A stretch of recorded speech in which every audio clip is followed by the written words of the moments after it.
وجهك خير الخلق. ہمارا آج کا جو موضوع ہے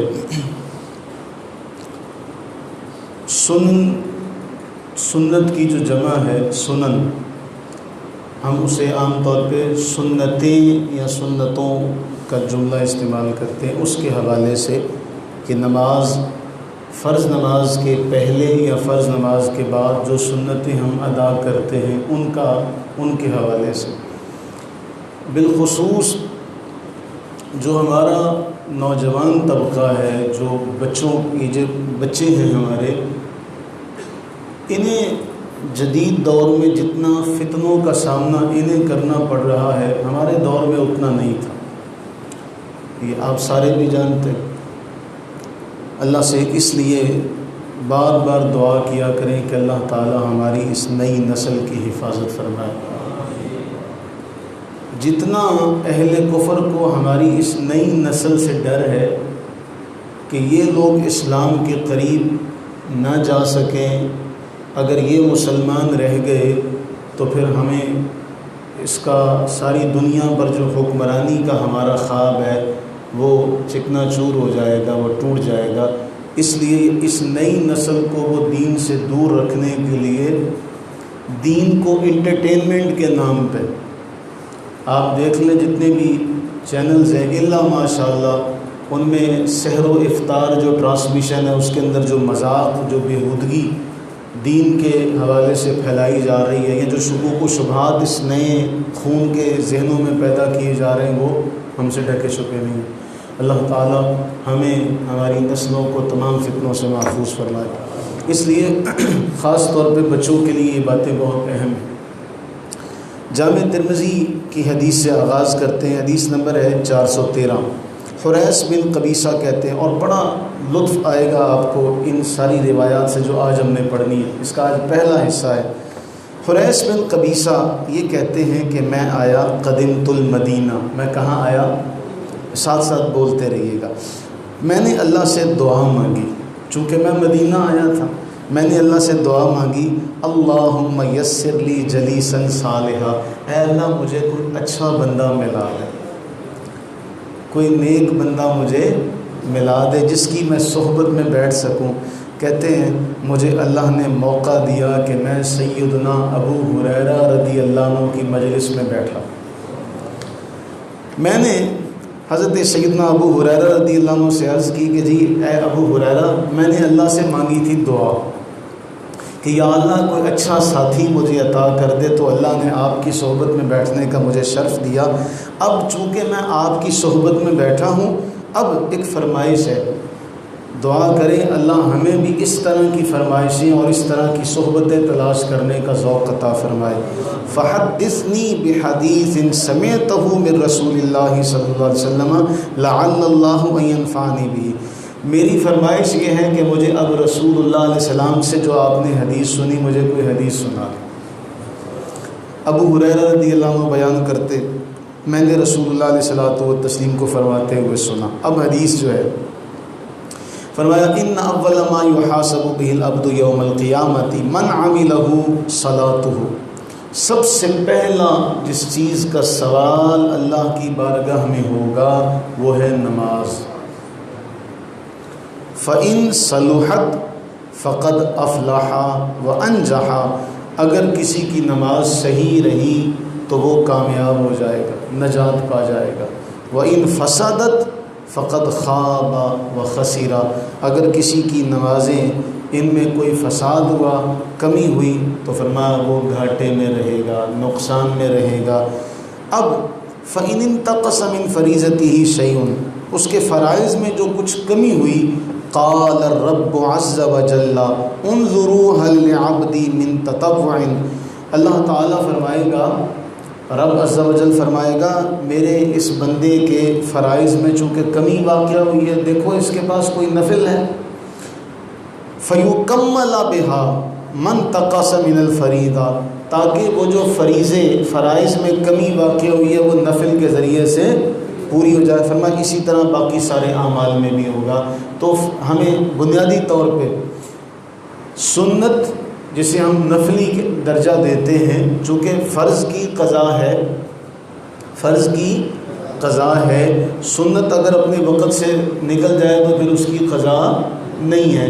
تو اب اس حوالے سے یہ مغالطہ ذہنوں میں ڈالا جاتا ہے بھئی اس کو پڑھنے نہ پڑھنے سے کچھ نہیں ہوتا، آپ اس کو چھوڑ دیں۔ یہ رواج ہمارے بچوں میں بنتا جا رہا ہے کہ وہ اس پروپیگنڈے کا شکار ہو چکے ہیں، جی صرف فرض پڑھو۔ دو گروہ ہیں نا اس میں، ایک گروہ جو اپنے اوپر بالکل غلو کی حد تک اپنے اوپر وہ چیزیں بھی لازم کر لیتا جس کا ہمیں اللہ تعالیٰ نے پابند نہیں کیا، دوسری طرف وہ ہے جو ان چیزوں کو جو سنت میں اور سنت سے ثابت ہیں ان کو بھی کہتا ہے چھوڑ دیا جائے، صرف فرض پڑھے جائیں۔ اس حوالے سے یہ روایت بہت اہم ہے کہ اگر ہمارے فرائض میں کچھ کمی آئے گی تو کیا کہا جائے گا، اس کے نفل دیکھو اگر وہاں سے کوئی کمی پوری ہوتی ہے۔ یہ روایت جامع ترمذی کی۔ اس کے بعد یہ جو روایت ہے صحیح بخاری کی، سیدنا ابو ہریرہ رضی اللہ عنہ بیان کرتے ہیں۔ اب پہلی روایت سے ثابت ہوا کہ نوافل کے ذریعے سے فرضوں کی کمی پوری کی جائے گی۔ بخاری کی روایت ابو ہریرہ بیان کرتے ہیں، اللہ تعالیٰ فرماتا ہے، اللہ تعالیٰ یہ فرما رہا ہے، من عادی لی ولی فقد آذنتہ بالحرب، جس نے میرے کسی ولی سے، میرے دوست سے عداوت رکھی، بغض رکھا، میرا اس کے ساتھ اعلان جنگ ہے۔ اب اللہ نے ولی کسے فرمایا؟ اللہ نے ولی کسے فرمایا؟ ایک تو ہماری اپنی ہے نا کہ ہم نے اپنے حساب سے کسی کو ولی مان لیا، اللہ نے جس کو ولی فرمایا یا جو اللہ کے حساب کتاب میں جو ولی ظاہر ہوتا ہے وہ کیا ہے؟ فرمایا وما تقرب الی عبدی بشیء احب الی مما افترضت علیہ، کوئی بندہ جو فرائض کا خیال کرتا ہے مجھے وہ بڑا محبوب لگتا ہے۔ اب چونکہ صفات ولی بیان ہو رہی ہیں، صفات ولی میں سب سے پہلی جو صفت ہے وہ ہے کہ جو فرض کی ادائیگی کرتا مجھے سب سے زیادہ احب الیہ، مجھے سب سے زیادہ محبوب بندے کا فرائض کو پورا کرنا۔ ولایت کا سب سے پہلا جو صفت اللہ نے اپنی پسندیدگی کی ذکر کی وہ ہے فرائض۔ تو یہ اب جو ولی فرائض کو پورا نہ کرے، فرائض سے دور ہو، نماز روزہ زکوٰۃ حج یہ فرائض ہے، تو ولی کی پہلی صفت وہ ہے فرائض کو پورا کرنا کہ اللہ تعالیٰ فرمانا احب الیہ۔ پھر اس کے بعد فرمایا جب کوئی میرا بندہ نوافل کے ذریعے سے نوافل پڑھتا رہتا ہے، نفلی عبادات جب وہ کرتا ہے تو پھر اسے میرا قرب نصیب ہوتا ہے۔ محبوب کون ہے؟ جو فرائض ادا کرتا ہے۔ قرب کس سے ملتا ہے؟ جو دونوں باتوں کو یاد رکھنا ہے، محبوب کون ہے؟ جو فرائض کو پورا کرے۔ قرب کس سے ملتا ہے؟ جو نوافل کا خیال رکھتا ہے۔ فرمایا پھر وہ وقت آتا ہے کہ میں اس سے محبت کرنے لگ جاتا ہوں، میں اس سے محبت کرنے لگ جاتا ہوں۔ یہ اعلان محبت کون کر رہا ہے؟ اللہ تعالیٰ۔ کتنے خوش نصیب، دعا کریں اللہ ہمیں ایسا بنا دے، اللہ تعالیٰ ہمیں ایسا بنا دے کہ ہم سارے اللہ کے محبوب ہو جائیں۔ یہاں اللہ نے یہ نہیں فرمایا کہ وہ مجھ سے پیار کرنے لگ پڑتے ہیں، اللہ فرمایا میں ان سے پیار کرنے لگ پڑتا ہوں، اور جب میں کسی سے پیار کرتا ہوں تو فرمایا میں اس کی سماعت بن جاتا ہوں، اس کی بصارت بن جاتا ہوں، اس کے ہاتھ پاؤں بن جاتا ہوں۔ پھر آگے بڑی طویل حدیث ہے۔ تو معاملہ فرائض کا اور اس کے بعد نفلی عبادت کا۔ اب بخاری کی اس روایت کے بعد ہم آگے چلتے ہیں، صحیح مسلم کی روایت ہے، حدیث نمبر ہے 482۔ ابو ہریرہ رضی اللہ عنہ اس کے راوی ہیں، رسول کریم علیہ السلام نے فرمایا اقرب ما یکون العبد من ربہ وہو ساجد فاکثر الدعاء، کہا سب سے زیادہ بندہ میرے قریب سجدے میں ہوتا ہے۔ سب سے زیادہ میرے قریب کب ہوتا ہے؟ جب وہ اپنی پیشانی بھی میری بارگاہ میں رکھ دیتا ہے تو پھر مجھے وہ بڑا پیارا لگتا ہے، پھر وہ مجھے بڑا پیارا لگتا ہے۔ تو ثابت ہوا کہ نوافل جو اللہ کے قرب کا ذریعہ ہیں، اللہ کو پسندیدہ ہیں، جس سے ہمارے فرائض کی کمی پوری ہوگی۔ اب امام مسلم کی طرف دوبارہ جاتے ہیں، صحیح مسلم، امام مسلم نے باب باندھا، باب فضل السنن الراتبۃ قبل الفرائض وبعدہن وبیان عددہن۔ سنن راتبہ کیا لفظ ہے؟ سنن راتبہ، سنن راتبہ۔ اب سنن راتبہ کی فضیلت جو فرضوں سے پہلے یا فرضوں کے بعد ہیں، اور بیانی ادا دہنا ان کی تعداد کے بیان میں، یہ باب ہے، یہ چیپٹر کا نام ہے۔ اب اس میں جو حدیث لے کر آئے بہت ہی پرلطف، اور اسے سنتے ہوئے یاد رکھیے گا کہ ہم نے بھی آج سنی، ہم بھی ایسے ہی کریں گے۔ اب چلتے ہیں اس حدیث کی طرف۔ اس کے سب سے پہلے جو راوی ہیں وہ ہیں نعمان بن سالم۔ کون ہے؟ بہت سے راوی، لیکن ہم نعمان بن سالم سے شروع کر رہے ہیں۔ ہم جس راوی سے اس کا آغاز کر رہے ہیں وہ کون ہے؟ نعمان بن سالم۔ نعمان بن سالم نے سنا عمر بن اوس سے۔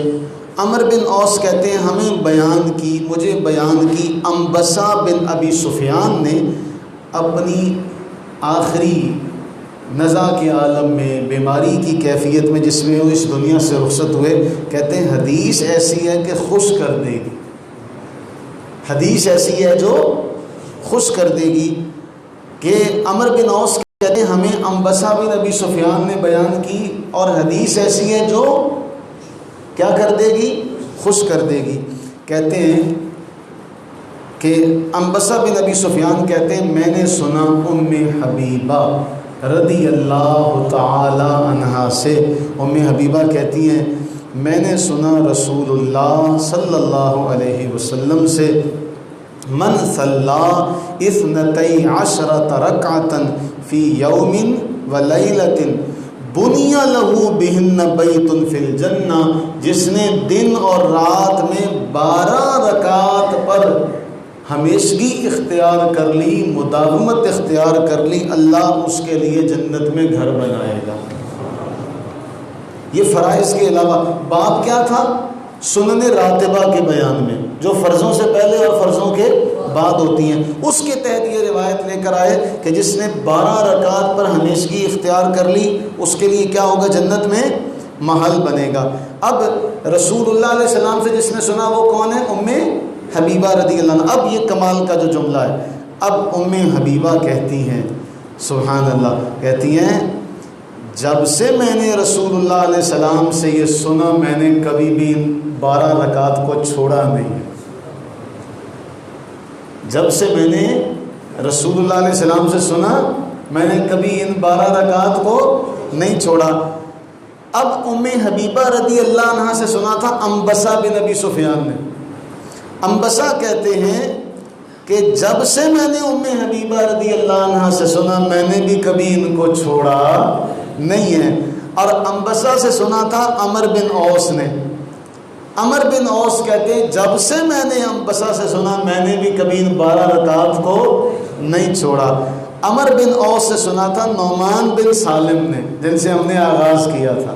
نعمان بن سالم کہتے ہیں ما ترکتہن منذ سمعتہن من عمر بن اوس، جب سے میں نے عمر بن اوس سے سنا میں نے بھی کبھی ان کو چھوڑا نہیں۔ یہ ہے حدیث کا اسلوب کہ کس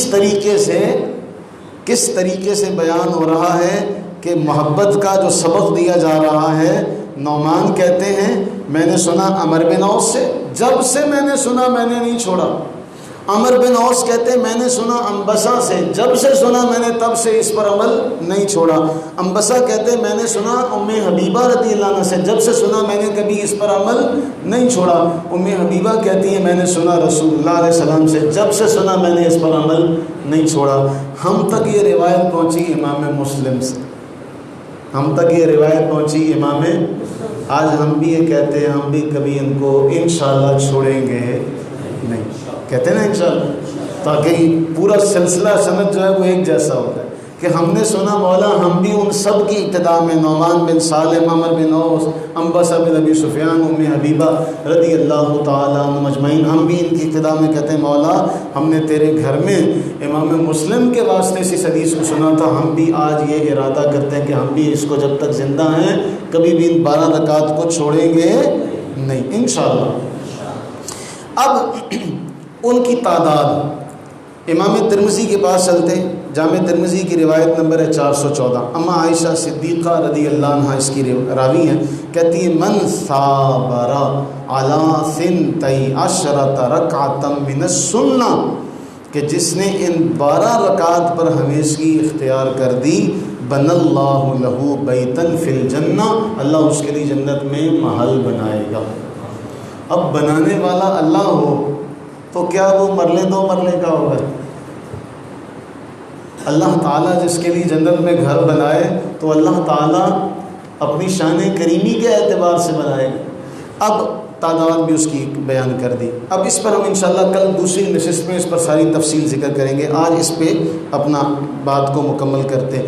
4 رکعات قبل الظہر، 4 رکعات ظہر سے پہلے، 4 رکعات قبل الظہر، 4 رکعات ظہر سے پہلے، ورکعتین بعدہا، اور 2 اس کے بعد، 4 اور 2 6، ورکعتین بعد المغرب، اور 2 رکعت مغرب کے بعد، ہاں کرتے رہے ترجمہ، ورکعتین بعد العشاء، اور 2 رکعت عشاء کے بعد، ورکعتین قبل الفجر، اور 2 رکعت فجر سے پہلے۔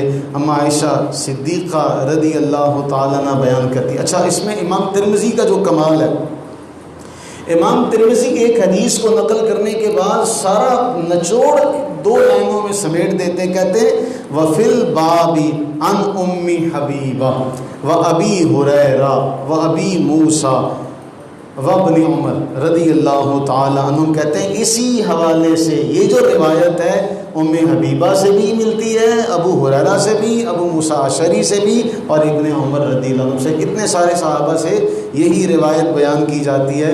جس نے 12 رکعات پر ہمیشگی اختیار کر لی، اس کے لیے جنت میں کیا بنے گا؟ محل بنے گا۔ یہ کیا ہے؟ سنت مؤکدہ۔ اب ان کو ہم ترتیب سے 2 فجر سے پہلے، 4 ظہر سے، اور 4 ظہر کے فرضوں کے بعد، 2 مغرب کے بعد، اور 2 عشاء کے بعد۔ اللہ سے دعا کریں کہ اللہ تعالی ہمیں ان پہ ہمیشگی عطا فرمائے۔ آمین ثم آمین۔